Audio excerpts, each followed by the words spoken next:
Hello children, in today's class we will discuss about biodegradable and non-biodegradable materials, and we will also discuss about the harmful consequences of extensive use of plastics. What is a biodegradable material? Any material which can be degraded or decomposed or degenerated naturally by the action of microorganisms like bacteria, etc., which may be present in the soil or in water, is said to be a biodegradable material. Whereas a material which cannot be degraded by natural processes such as by the action of bacteria, microorganisms, etc., present in the soil or water is said to be non-biodegradable material. So the definition is given there in your book, you can underline it. A material which gets decomposed through natural processes such as action by bacteria is called biodegradable. On the other hand, a material which is not easily decomposed by natural processes such as by the action of bacteria and microorganisms is said to be non-biodegradable. Now, all the materials which are biodegradable do not get degenerated or decomposed at the same rate. Some of them get degraded within 1 or 2 days, some of these may need a few weeks, some of these may need even a few years for their degradation or decomposition. Accordingly, some examples are given there in this table 3.3 in your book. You can remember these examples. Peels of vegetable and fruits and leftover foodstuff, these need approximately 1 to 2 weeks, can be considered to be biodegradable. Paper gets degraded by the microorganisms like bacteria within a month, you can consider it to be biodegradable. Cotton cloth needs around 2 to 5 months, can be considered to be biodegradable. Wood needs a longer period of time, around 10 to 15 years for complete decomposition or degradation. You can also consider it to be biodegradable. Woolen clothes will need approximately 1 year, can be considered to be biodegradable. On the other hand, if we consider these metals and plastics like tin, aluminium, other metal cans and plastic bags, you will find that these may need several hundreds of years or even thousands of years for their decomposition or degradation, and even after that they may not be degraded by the microorganisms which are present in the nature. So we will consider them to be non-biodegradable. You try to remember the examples of biodegradable and non-biodegradable materials. Now we will discuss about the harmful effects of use of plastics. We are using plastic in our day-to-day life. We are extensively using plastic, but if we think carefully, we will find that we the human being are responsible for the use of plastics and its harmful consequences, because other animals do not need plastic, they cannot produce plastics. We produce plastics for our need, we are using plastics, and therefore we are not making proper use of plastics. We are dumping plastic here and there, we are causing water pollution, air pollution, soil pollution, everything. Now at this stage, if we do not become careful, one day you will find that our planet has become completely or totally unfit for survival of living beings, including us, the human being.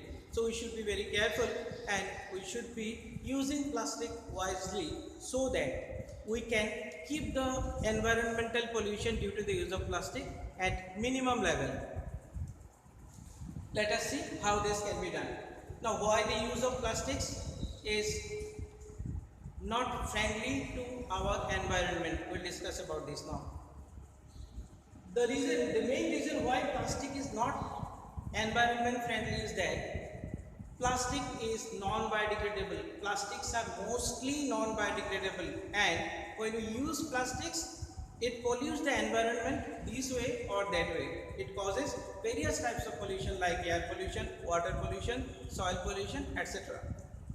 Since plastic takes several years to decompose, it is not environment friendly. Plastics cause environmental pollution. In addition to that, the burning process in the synthetic material, plastics are also synthetic materials. So if you want to burn these plastics or any synthetic material, certainly you will find that this material is not burning properly. In fact, it melts, and when it melts, it releases a lot of poisonous gases into the atmosphere, which causes air pollution. The burning process in the synthetic material is quite slow and it does not get completely burned easily. In the process, it releases lot of poisonous fumes into the atmosphere, and that is responsible for air pollution. So, we should avoid the use of plastics as much as possible. What we can do? We can make use of bags made of cotton or jute. So, instead of asking the shopkeeper for plastic carry bags, from our home itself we can carry jute bag or cotton bags which can be used again and again and which can be washed after use, and next day when we go for shopping we'll carry these bags again with us. So in this way we'll be minimizing the use of plastics. The biodegradable and non-biodegradable wastes should be collected separately and disposed of separately in different dustbins or in compost pits. There are also some other suggestions, like some of the plastics can be recycled, some of the plastics can be remolded. So wherever it is possible, we can recycle the plastic waste. Most of the thermoplastics which are soft can be recycled. So wherever possible, we should recycle the plastic instead of using new plastic. During recycling, of course, sometimes some coloring agents are added, and these coloring agents are very harmful when we want to use these carry bags again to bring some food items. So when you bring food items from the market, refuse any colored carry bag if it is given by the shopkeeper to bring your food items. As a responsible citizen, we should remember the 4R principle. What is that? This 4R principle is related to environment friendly idea. Why do we call it 4R principle? Because all these words start with R, like reduce, reuse, recycle and recover.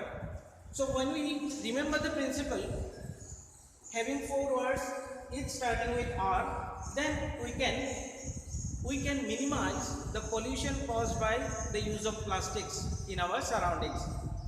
Reduce, reuse, recycle and recover. This is called 4R principle. This is a principle which is related to environment friendly idea. These days it has been changed to 5R principle. Try to remember. 5R principle means reduce, reuse, recycle, recover, and there is another word starting with R, that is refuse. You should refuse to use plastic whenever anyone asks you to use it. So you should remember 4R principle and 5R principle this way.